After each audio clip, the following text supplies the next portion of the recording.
Гамбажап Цыбиков, буддист-паломник у святынь Тибета. Глава книги 4. Лхаса. Город и его главные святыни. Рассказ 3. Храм Малого Джу или Рамоче.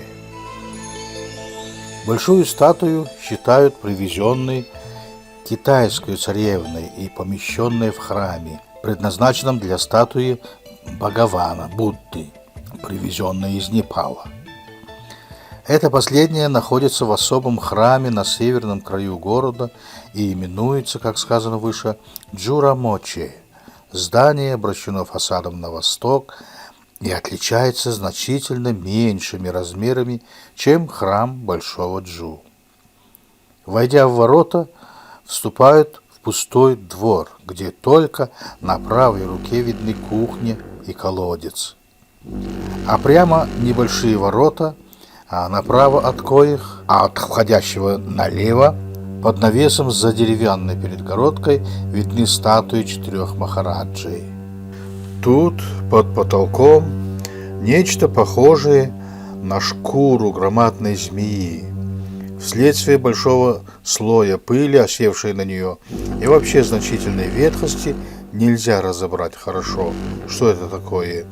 Но местные жители уверяют, что это шкура змеи, посланной врагами желтой веры для истребления духовенства, но убитой хранителями учения прежде, чем она достигла своей цели.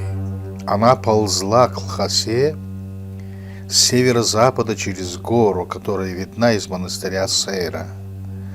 На вершине этой горы заметна желтая песчаная линия, вроде дороги, которая образовалась будто бы от прохождения змеи. Затем, пройдя еще ворота, посетитель оказывается перед наружными дверями храма и, войдя в них, на левую руку от себя видит темную, освещенную лампадами комнату, откуда почти постоянно бывает слышен голос чтеца молитв, прерываемый ударами в музыкальные инструменты и звуки трубы. Здесь чествуется дух-хранитель этого храма. По открытии следующих дверей внутренность храма представляет обычный ламаистский дуган с рядами длинных скамеек для сидения духовенства Дасана Джудот, о котором будет сказано ниже. В задней части храма устроена небольшая комната с дверями из железных колец, составляющих сеть. В этой комнате на высоком седалище сидит статуя Джу, изображающая Будду в 8-летнем возрасте. Статую эту называют также Джово Миджондорже. Легенда говорит, что когда тибетский хан Сранзангамбо послал непальскому хану многочисленных послов во главе с искусным сановником Лонбогар, и царевна Лха-Жикти-Бдзун, перерожденка гневной, то есть Тары, выходила замуж за хана Сранзангамбо, то Бдзун обратилась к своему отцу со словами: «Если я отправлюсь в такую далекую, непросвещенную страну, то в святыне для обретения моих добродетелей прошу дать мне Шакьямуни, предмет чествования моего отца». В ответ на это отец объяснил происхождение этой статуи, сказав, что когда Джаджин Хармузда, сделавшись милостынедателем, поставил статую размерами тела 8-летнего победоносного Будды, то сам Будда осветил ее. Эта статуя во время пути в Тибет в теснинах, где скалы борются с водой, шла на своих ногах, а также испускала лучи света. Она, по преданию, леплена из разных драгоценностей чудесными мастерами. При этом главнейшая составная часть – глина. Статуя облачена в мантию, а лицо вызолочено. Санхава одновременно с украшениями большой статуи Джу не оставил без таких же украшений и этого кумира, но они сделаны из серебра, а не из золота, как у Большого Джу. Эта статуя, по-видимому, пользуется меньшими почестями у современных поклонников. Перед нею меньше светильников, а также поклоняющихся, чем у большой статуи. Выйдя из комнаты статуи, богомолец может по общему обычаю обойти эту комнату по узкому проходу, удобному только для одного человека, и выйти затем по прежней дороге наружу. Здесь он также обходит храм посолонь, причем может приводить во вращение многочисленные цилиндры, поставленные вокруг стен, расписанных прекрасную религиозную живописью. Над храмом, или точнее над комнатой статуи Джу, находится золоченая крыша в китайском стиле. Все статуи обоих храмов помещаются в темных комнатах, так как в наружных стенах нет окон, вероятно, во избежание возможности проникновения вовнутрь воров. Комнаты эти освещаются главным образом светильниками и в меньшей степени светом, проникающим через небольшие двери. Для светильников употребляются исключительно коровье топленое масло, наливаемое в различнейшие величины лампады, имеющие в диаметре от 1 вершка до 1 аршина, сделанные из золота или серебра, или красной и желтой меди, или выдолбленные из камня. В большие лампады вставляется до нескольких фитилей. Посетитель ламаистских святынь Монголии и Тибета нигде в другом месте не увидит такого обилия светильников, как в храмах обоих Джу. Рассказ 4. Поклонение святыням. Чествование и поклонение этим двум святыням бывают следующих родов. Первое. Простое прикладывание лбом к правому колену статуи. При прикладывании к левому колену богомольцы шепотом высказывают свои желания.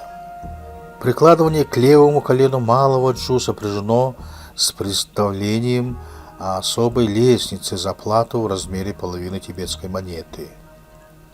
Второе. Поклонение со своими лампадами, кое носят в своих руках, и масло их подливают в светильники, причем масло можно носить и в кастрюлях. Третье. Поклонение с наполнением золотых лампад, что кроме принесенного масла требуют, как сказано выше, платы по 1 тибетской монете за каждую лампаду. Четвертое. Поклонение с подношением золота ликам сих статуй. Дело в том, что вообще лики всех здешних статуй красятся золотым порошком, разведенным в воде с клеем. Такой порошок изготавливается непальскими мастерами и продается в виде маленьких круглых лепешек на вес тибетской монеты. Причем за золото весом в 1 монету платится 27 или 28 монет. То есть цин золота стоит около 3 ланов. Червонное золото в слитках продается 3,5-4 лана за цин.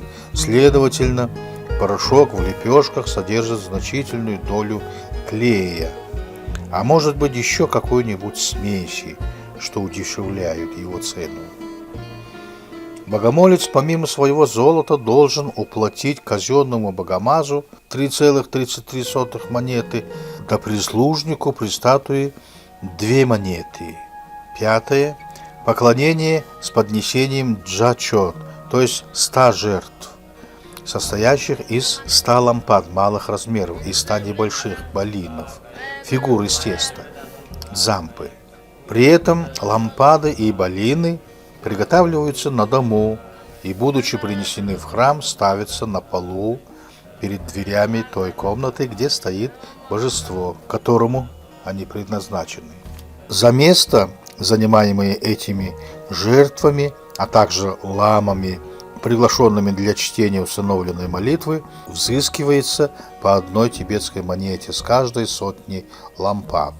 Для чтения же молитв принято приглашать лам или лично знакомых, или принадлежащих к одной общине с жертвоприносителем.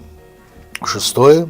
Поклонение с подношением 1000 жертв дончот, состоящих из 1000 светильников и 1000 балинов, для приготовления к их особому заведующему или, вернее, откупщику этих жертвоприношений платится порядочная сумма, около 200 рублей на наши деньги. Для чтения установленных молитв приглашают всех или часть духовных одного из дацанов джут. Размер платы духовным зависит от воли жертвоприносителя, но обыкновенно не менее 1 тибетской монеты на каждого простого монаха. 7. Человек неверующий в силу разных жертвоприношений едва ли не найдет самым полезным поклонение в растяжку перед главными воротами святынь. Поклонения эти состоят в том, что совершающий их складывает ладони и подносит их к колбу, затем, опустив руки, опускается на колени и протягивает руки вперед, и весь растягивается ничком, как бы измеряя на земле свою сажень, потом встает и повторяет то же самое. Так как поклонник обыкновенно стремится совершить 100 000 поклонов, то такое обстоятельство обращает поклонение в машинальную работу с ведением счета по четкам. Хотя падение всем телом сразу, то есть со своего рода самоистязанием, и считается более добродетельным, но большинство поклонников опускаются сначала на колени, затем на руки и так далее. Во избежание ссадин многие подкладывают под ладони тряпки или специально изготовленные подушечки. У дверей Большого Джу во всякое время можно встретить не менее 10 таких поклонников. Подобная гимнастика едва ли не приносит значительную пользу для укрепления здоровья. С подобными же поклонами многие обходят Лхасу по внешней круговой дороге Линхар. Есть и такие, которые доходят до Дашилхунбо, хоть и изредка, но находятся и обладающие таким усердием и настойчивостью, что доходят поклонами до столицы Непала. В окрестностях кои находится весьма чтимый ламаитами Субурган Джаранхашор. При таких трудных поклонениях на ладони рук надевают небольшие дощечки, а на колени и грудь кожаный фартук. Конечно, у читателя явится вопрос, кому же идут доходы от этих 2 храмов? Доходы, которые должны быть значительны. Они всецело поступают в доход надсмотрщиков. Дело в том, что в силу когда-то приобретенных прав надзор за храмом Большого Джу принадлежит духовенству дацана Лосалин в Брайбуне, а малого – духовенству дацана Джуддот. Не знаю, как устанавливается этот надзор среди духовенства последнего, но Лосалин сдает этот надзор какому-нибудь своему богатому члену за известную откупную сумму. Откупщик содержит от себя всех своих помощников. Вообще в монастырях очень практикуется образование своего рода артелей. Какой-нибудь влиятельный лама собирает себе прислужников, соединяя свое имущество с их добром. Доходы составляют также общую собственность. Конец 19 части.